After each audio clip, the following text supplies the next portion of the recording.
c'est que on ne sait pas si on doit donner ou pas donner. Moi, j'en ai vu qui repartaient en voiture. Et alors, on ne peut pas juger, on ne peut pas dire que c'est pas un ami qui l'a mais on ne sait rien. Bon, Tout ça, mais... on discutera de ça tout à l'heure. Boker Tov, Boker Tov, Boker Tov, Boker Tov. Boker Tov, bracha ve'atzlacha. Ouais, mais on a peur de la colère. David, ce matin, On a peur de la colère. j'aurais voulu aborder avec vous. Où il est Richard? Sauvé, C'est parti. On avait une grosse livraison d'Adam Hout. Bon, Gérard est revenu de Paris après 6 semaines, le pauvre. Le pauvre, il était à Paris 6 semaines. Comment il a fait que Dieu le protège? Il est revenu parmi nous au soleil.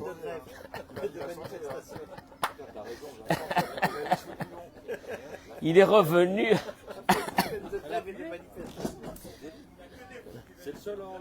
Je souhaite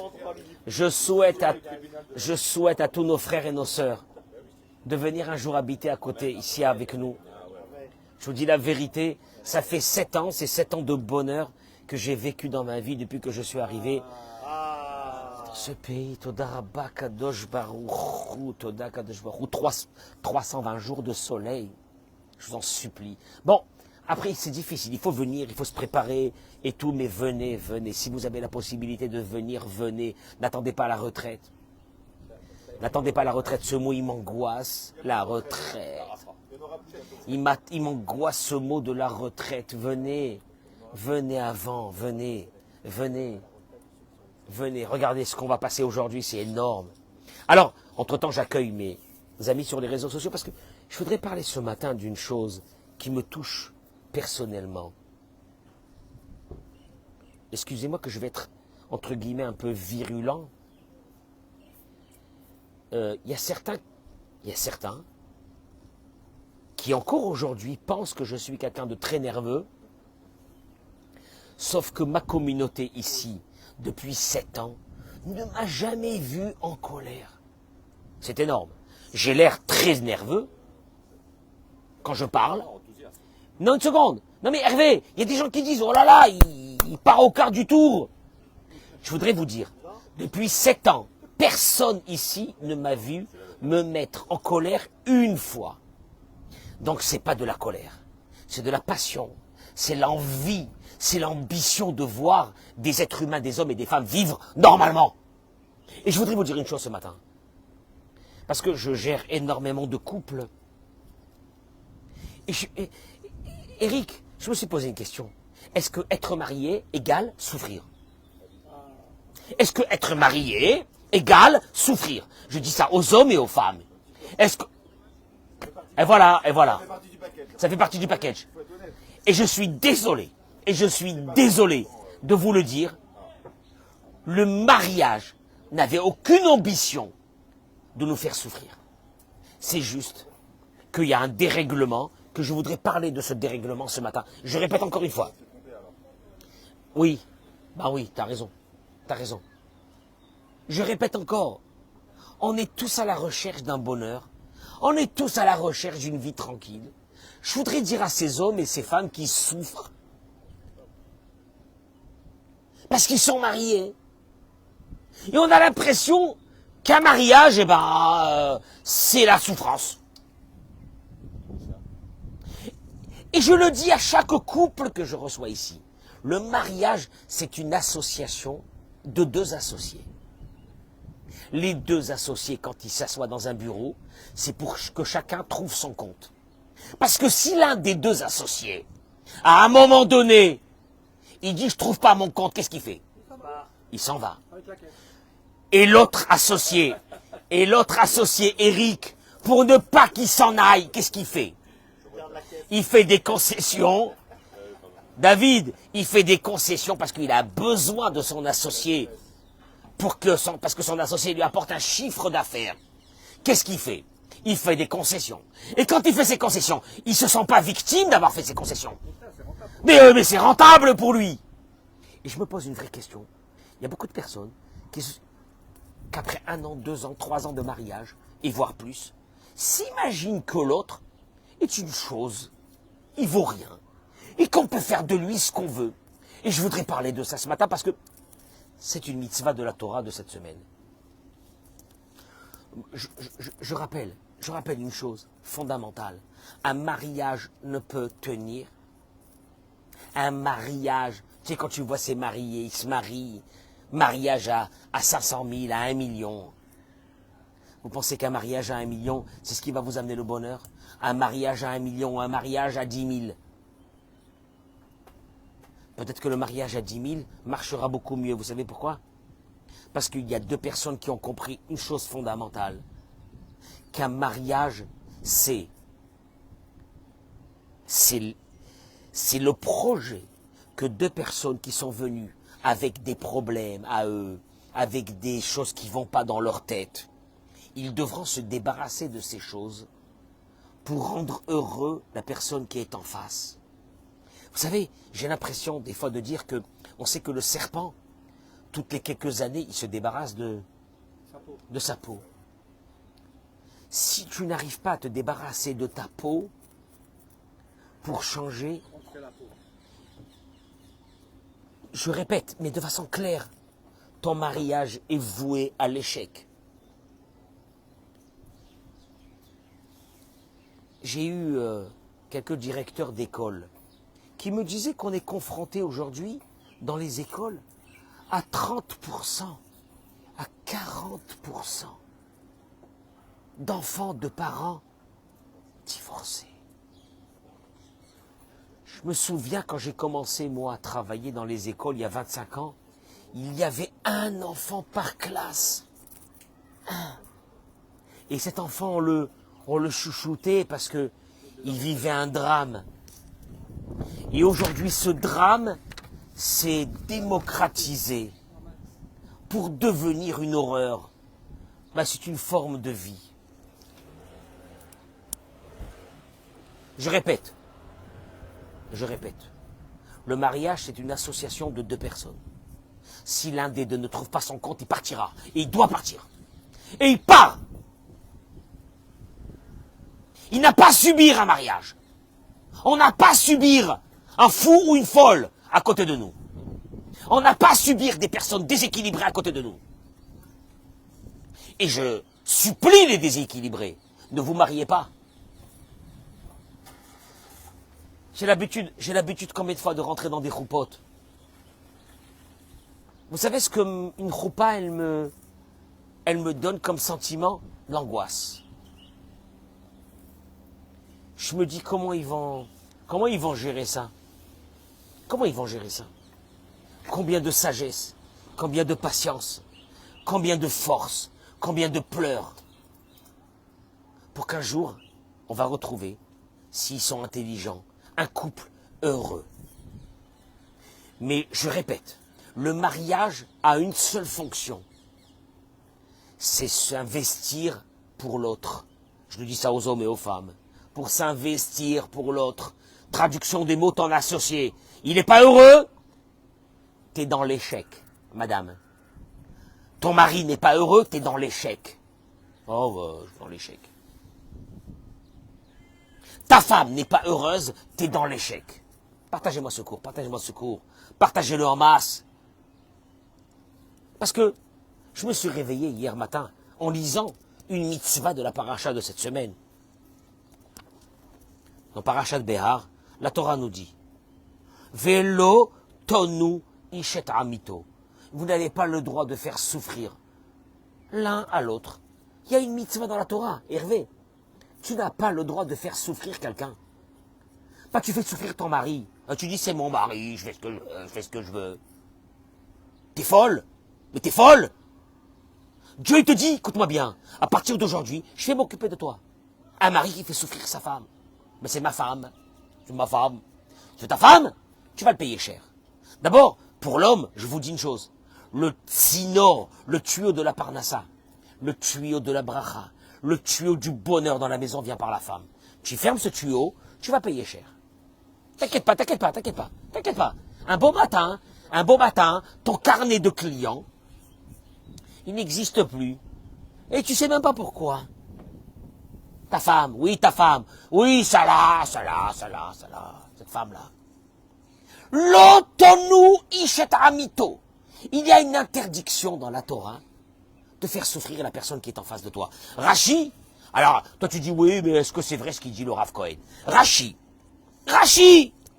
Kad Hezir. Ici la Torah avertit à propos de l'interdiction. Alonaat Devarim. De faire souffrir quelqu'un par des paroles. Car il ne doit pas ni agacer son prochain, ni lui donner un conseil qui ne convient pas. Vim Tomar, et si tu dis, Miotea, qui est témoin que je suis en train de faire souffrir la personne qui est en face de moi? Parce que, je voudrais vous dire une chose. C'est simple. J'ai une technique qui est simple. Pour avoir l'ascendant sur l'autre, qu'est-ce qu'on fait? On l'écrase par des paroles. On l'écrase par des jugements. On l'écrase. C'est simple. C'est simple. Et si tu te dis Rashi, mais qui est au courant de ce que je suis en train de faire? Je suis en train de déstructurer une personne qui est en face de moi. Je suis en train de la détruire. Ça peut être un homme, ça peut être une femme. Et qui c'est qui est au courant? Je le fais, puis etc. C'est pour ça que le verset il termine et il dit Veyareta me lokecha. Tu craindras ton Dieu. Celui qui connaît, Rashi, les pensées. Lui, il connaît les véritables intentions. Akadosh Baruch Hu te dit, regarde-moi bien. Tu rentres chez toi à la maison, ta façon de te conduire, moi je vais la passer au peigne fin. Moi. À partir de là, ne te pose pas de questions pourquoi d'un seul coup il n'y a plus de clients. Je vais te massacrer. Toi tu crois que ce que tu fais c'est normal. Toi tu crois que d'avoir l'ascendant sur l'autre et de dégrader l'autre c'est normal.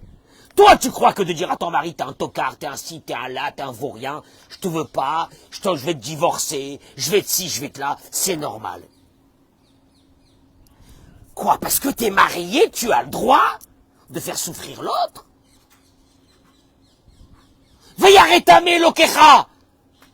Je te conseille de craindre Dieu. Dieu, il te le dit. Parce que je vais m'occuper de toi. Je vous amène ce que le Sefer HaChinuch, le Sefer HaChinuch qui est la référence toranique de l'explication des lois de la Torah. Je vais te dire une chose, il n'y a pas un rave qui va commencer à expliquer une halakha de la Torah sans amener le Sefer HaChinuch. Ça n'existe pas.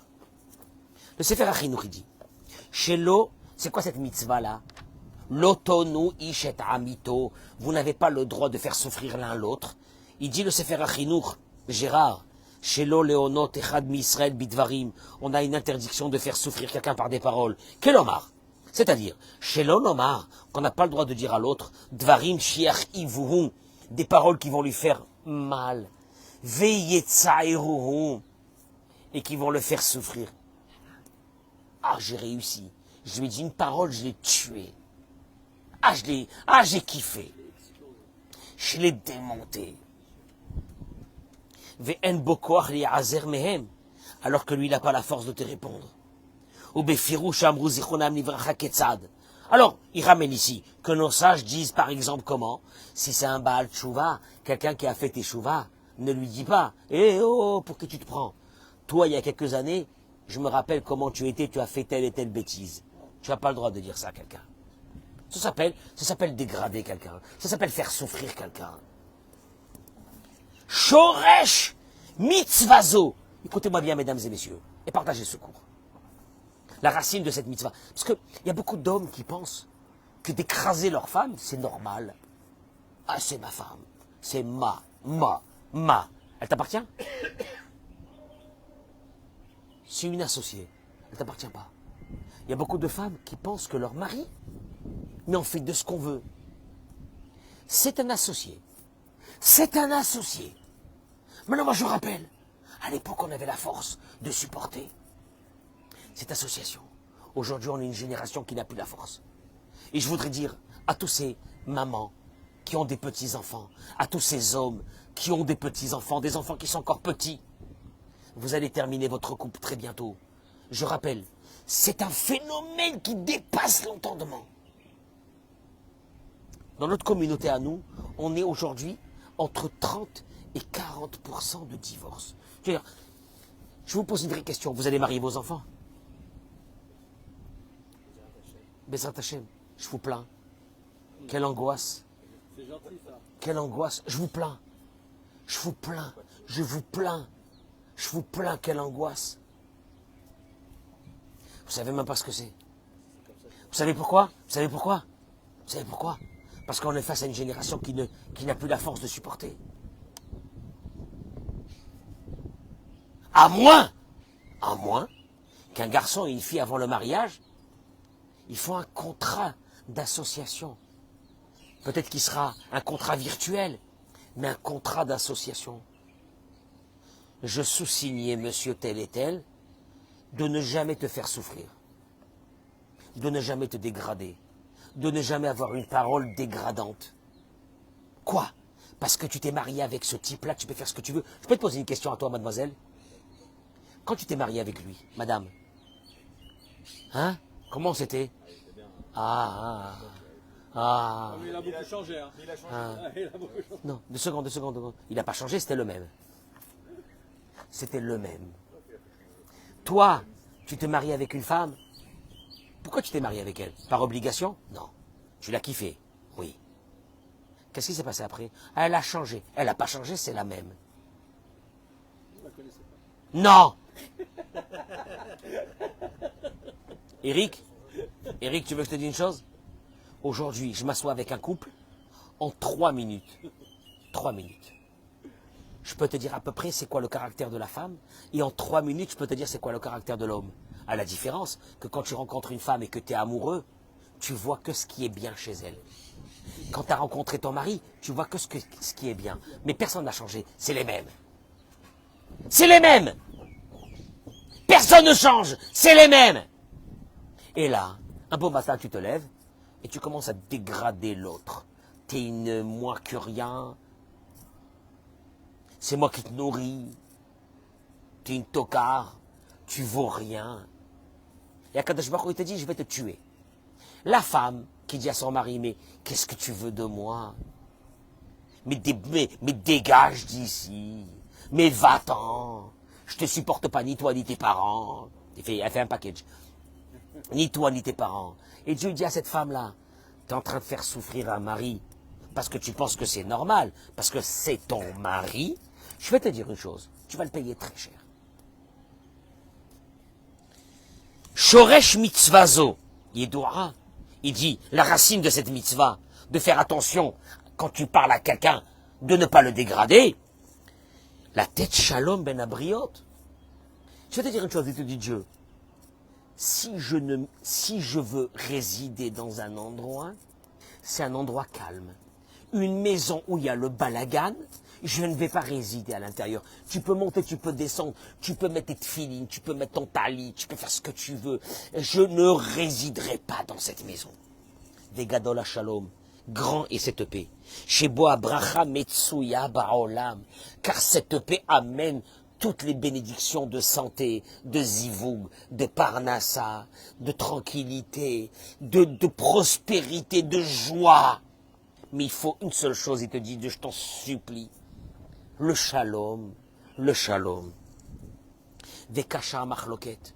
Alors que quand il y a des disputes dans une maison, kama kalalot, combien de malédictions, c'est les mots du chinour, vekama takalot atluyotba, et combien de catastrophes, ils arrivent. Vera où il isaer,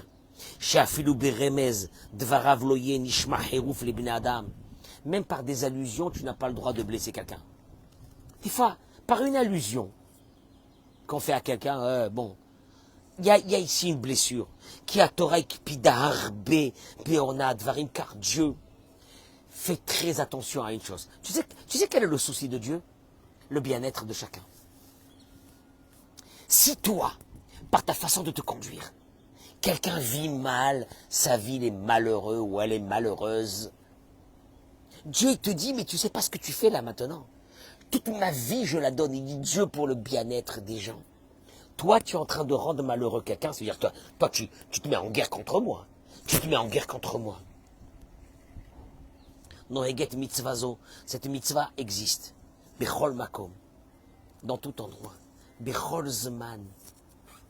À tout moment, oui, j'étais stressé, c'était Shabbat, j'ai bu de l'alcool à la synagogue, je suis rentré, j'ai défoncé la maison, je fume pas Shabbat, j'ai pas mon shit. Bechol Zman, tu vas le payer dans tous les temps. Bizrarim, pour les hommes, Benekevot, pour les femmes, Veafilu Biktanim, même si tu fais souffrir des enfants. Il y a des parents qui ne se rendent même pas compte, qui font souffrir des bébés, des enfants qui sont à la maison, par des hurlements, par des cris, par de la violence verbale les uns envers les autres. Des clochards. Des clochards qui, c'est un bon matin, ils se sont mariés. On aurait dû les mettre en prison, ces gens-là. Pas les marier. On aurait dû les mettre en prison parce qu'il y a des petits-enfants qui sont en train de souffrir. Dans ces maisons où il y a des hurlements, où il y a des cris. Toi, tu crois, Hervé, que les cris entre adultes, ça peut encore, entre guillemets, ma foi, ça peut encore se gérer. Mais pour les enfants qui sont dans cette maison, c'est un massacre. C'est un massacre. Les vrais enfants qui sortiront réussis, ce seront des enfants qui auront vécu dans une maison où il y a une paix. Ils ont besoin autant que le lait du sein de leur mère. Ils ont besoin d'une paix. Un enfant, il a besoin pour construire son potentiel d'une paix. Il ramène ici le Rav Arush une chose très importante. C'est marqué dans la Torah, il ramène l'otonui chet amito. Onaa. Il dit c'est marqué dans la Torah, vous n'avez pas le droit de faire souffrir. C'est-à-dire qui fait des actions ou qui dit des paroles, ametzaharim, qui font souffrir, ou bien qui causent un dégât à l'autre. C'est ça s'appelle Onaa. Il dit, pour l'homme, là ici, il parle pour l'homme. Il dit à un homme, il doit savoir une chose, mivne hanefesh shel haragish me'od, ou me'anim ota bedibur. Une femme, elle a un problème dans sa vie, qui est son âme. Son âme est regisha, elle est délicate. Son âme est fragile. Les femmes noachla, chez l'olichiot. Des fois, une femme est prête à mourir. Par la souffrance que nous, les hommes, par des paroles, on peut leur causer. Et se disant sans ce cœur, Tov moti mechayai, je préfère mourir que d'être vivante. Quand une femme est dégradée par son mari, un beau matin, elle se lève et dit, qu'est-ce qu'elle dit? J'ai plus envie de vivre. Surtout que nos sages nous disent dans la Gemara, les olam, tout le temps, il y a Adam Zahir Beona Atishto, de faire très attention à la souffrance de sa femme. C'est les mots de la Gemara. Shimitor Shedimata Metsuya. Parce que comme sa larme, les larmes d'une femme sont rapides à couler. Onaata Krova Lavo. La punition est rapide. Quand une personne pleure, qu'elle soit qui elle est. Quand une personne souffre, qu'elle soit qui elle est. Celui qui prend le relais, c'est Dieu. Et Dieu dit, je vais faire payer tout de suite. Je vais vous donner une histoire que la Gemara ramène. La Gemara ramène une histoire que Rav Rachoumi, un grand rave. Rav Rachoumi, un grand rave.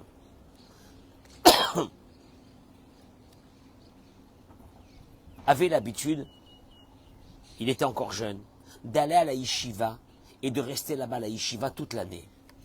Il rentrait la veille de Kippour et il passait Kippour et les fêtes avec sa femme. Tout le reste de l'année, c'était un choix que sa femme avait fait avec lui, de l'envoyer étudier à la yeshiva. C'était à l'époque de Rabbi Shimon Bar Yochai, à l'époque de Rabbi Akiba.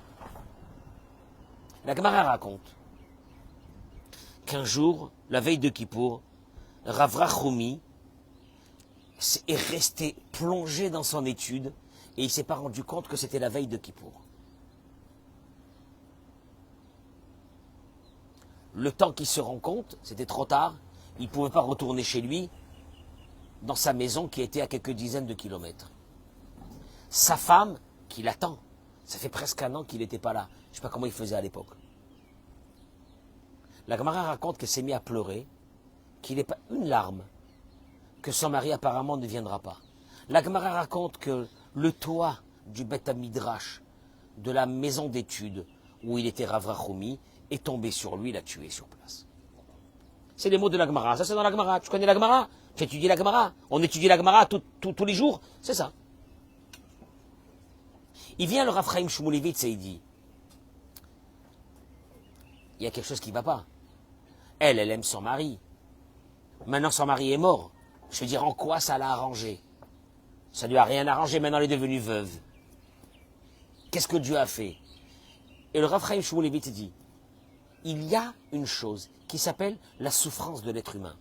La souffrance de l'être humain, c'est comme tu allumes un feu.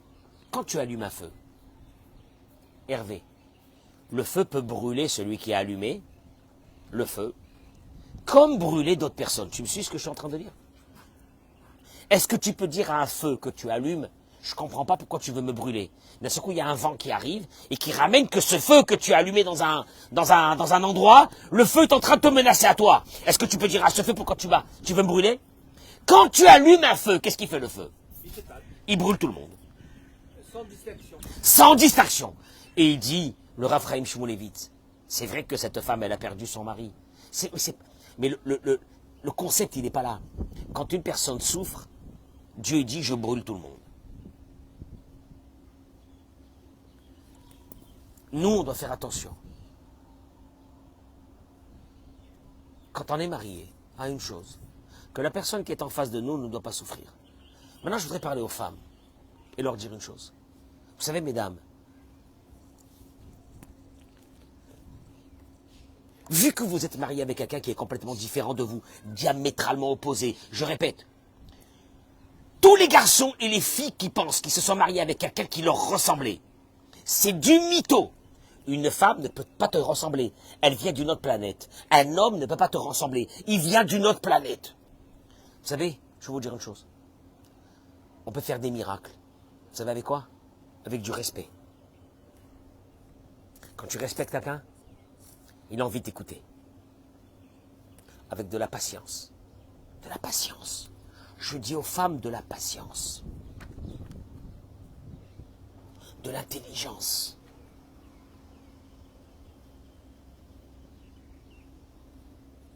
De ne pas démarrer au quart de tour.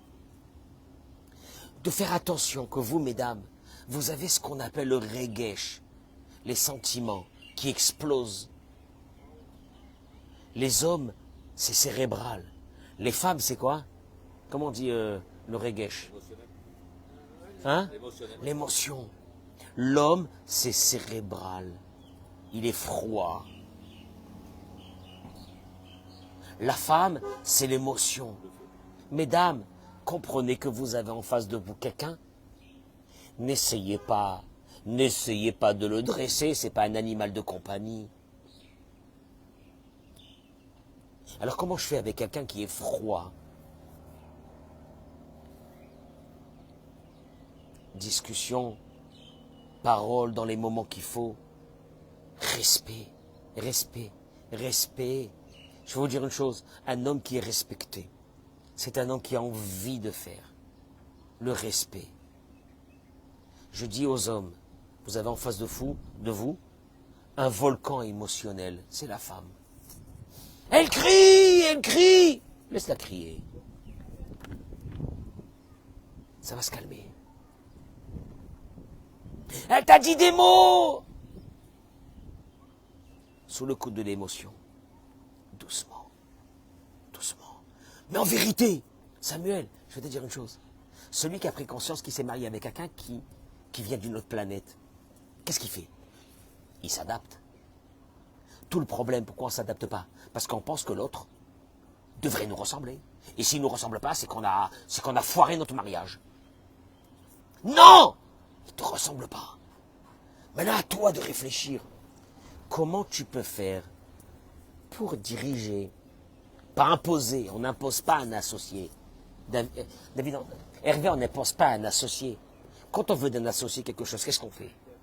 On s'adapte, il y a une pourparler, il y a une discussion, il y a des... Je t'en supplie, regarde, voilà. Un mariage n'a jamais fait que la personne qui était en face de vous vous appartient. Elle ne vous appartient pas. Moi, des fois, il y a des couples que je leur dis. Tu ne veux pas comprendre ça? Tu n'as pas envie de changer? Tu n'as pas envie de changer pour te modifier vis-à-vis de l'autre? C'est le divorce. Ça sert à rien de rester marié et de souffrir. Ça sert à rien d'être marié. Si le mariage est synonyme de souffrance, ça sert à rien. Le mariage a été fait pour une chose, Samuel, que tu changes complètement. Et que ton épouse change complètement pour s'adapter à toi, et que toi tu changes complètement pour t'adapter à elle. Tu n'es pas prêt à changer pour t'adapter à quelqu'un? Moi, des fois, il y a des personnes qui m'appellent ou qui m'envoient des messages parce qu'ils veulent me rencontrer, parce qu'ils ont des problèmes très graves dans leur couple. Je leur dis, voilà, c'est simple. S'il y a l'un de vous deux qui est sûr qu'il a raison et que c'est l'autre qui a tort, je vous demande de ne pas venir. Si vous avez pris conscience que vous êtes deux associés et que ça ne va pas, alors on sera obligé de faire... Tu as un associé qui t'amène tous les mois 200 000, 500 000 euros, 1 million d'euros. Qu'est-ce que tu fais? Ah, mais t'as pris la tête. Qu'est-ce que tu fais? Tu vas t'asseoir avec lui, pourquoi? Pour trouver un terrain d'entente, parce que tu ne veux pas le perdre. Tu ne veux pas le perdre. Mais si tu rentres dans le bureau et tu dis, moi, c'est comme ça. Qu'est-ce qu'il fait l'associé? Mais il s'en va. Et tu as perdu les 1 million d'euros par mois que tu devais gagner. T'as compris ça ou non? T'as pas compris ça? T'as pas compris ça? Te marie pas. Si tu es marié et que dans ta tête, tu dois pas changer, il n'y a que l'autre qui doit changer, toi tu changes pas, etc. Laisse la personne qui est en face de toi partir. Elle souffrira moins que de rester mariée avec toi. Je dis ça aux hommes et aux femmes. Mais le mariage, c'est le changement d'une personne totalement. C'est d'enlever sa peau première. Je dis ça aux hommes et aux femmes, la même chose. Si vous n'avez pas compris ça, un homme, il y a une technique. T'inquiète pas, il y a des techniques pour l'amener tranquillement à t'écouter. Mais les cris, les hurlements, les dégradations, ça, des deux côtés, ça c'est ce qu'on appelle l'autonouï chez Taramito. De faire souffrir l'un à l'autre, faire souffrir l'un à l'autre. Où c'est marqué dans la Torah qu'on a le droit? Il le dit le chinour. Il le dit le chinour. Je termine par ces mots. Il le dit le chinour. Il dit que l'ambition de Dieu, c'est la tête shalom ben abriot. C'est qu'il y ait une paix dans une maison. Vegadol la shalom. Shebo abraham etsuya baolam. C'est quoi? Il y a des personnes que du matin jusqu'au soir, ils vont chercher des rabbins, ils vont chercher des trucs, ils vont chercher des là, ils vont chercher des marabouts, ils vont chercher j'en sais quoi pour avoir la bracha. Il y a une seule façon d'amener sur vous la bracha. Le shalom, la paix. Ah mais non, attention, hein, le jour où tu feras des concessions et que ton épouse fera des concessions, je peux t'assurer que dans ton travail, tu n'auras plus le temps, tellement que ça va courir. Mais je répète, un mariage aujourd'hui, on dirait que c'est synonyme de quoi? Après quelques années de mariage, l'un des deux souffre ou les deux souffrent. Quoi, c'est un mariage? Mais c'est un mariage! Tu te maries pour souffrir? En plus, tu dépenses 1 million pour souffrir un bon matin?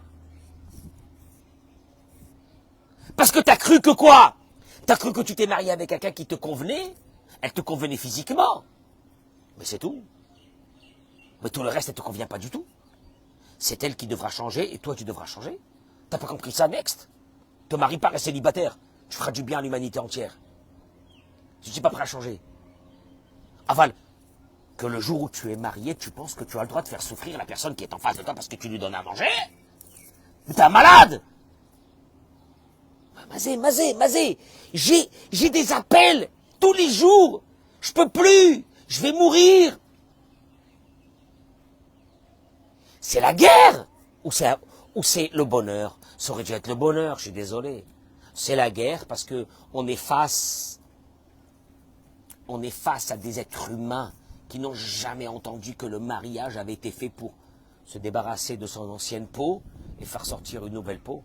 Nous réveillons. Tu veux, coûte que coûte, imposer à l'autre ton mode de vie? tu divorceras. Il n'y a rien à faire. On n'est pas ici dans un, comment on appelle ça, un hébergement de chiens, où c'est qu'on est en train de, comment on appelle ça, de dresser les chiens. Ça n'existe pas. Tu veux tuer l'âme de la personne qui est en face de toi, et tu te prends pour qui? Et je dis ça aux hommes et aux femmes. Tu te prends pour qui? Tu veux briser un être humain pour qu'il devienne une loque humaine, et qu'après, il fait ce que tu veux? En vérité, tu es un assassin. Tu es un assassin et puis tu viens après à la synagogue. Ah ben mon pote, je peux t'assurer que la suite, elle est déjà préparée pour toi. Tu rends des gens des loques humaines, mais un mariage, c'est le kavod de l'autre. Un mariage, c'est... Écoute-moi bien, Hervé. Un mariage, c'est... Si la personne en face, elle n'est pas heureuse, c'est que tu n'as pas réussi. Je suis désolé. Tu ouvres un hôtel. Le client, s'il n'est pas content à la fin de son séjour, qu'est-ce qui se passe? Hein? Bah, non, échec. Échec. Le client qui est un gros client, il te dit je ne viendrai plus chez vous. Restaurant, tu ouvres un restaurant. Le client, il sort, il te dit c'est dégueulasse. Qui a tort? C'est pas le client, c'est toi! Parce que le patron d'un restaurant qui pense que c'est le client qui a tort, un jour, il n'aura plus de clients. On est d'accord ou non? C'est clair. Si la personne qui vit en face de toi n'est pas heureuse, c'est que tu es en échec. Oui, mon cher ami.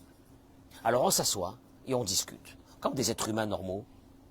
On discute. Bon, l'association, on va la couper. De toute façon, on a décidé qu'il faudrait peut-être la couper.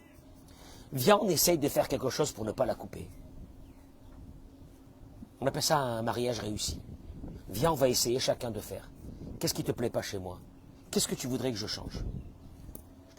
Et toi, qu'est-ce que tu veux?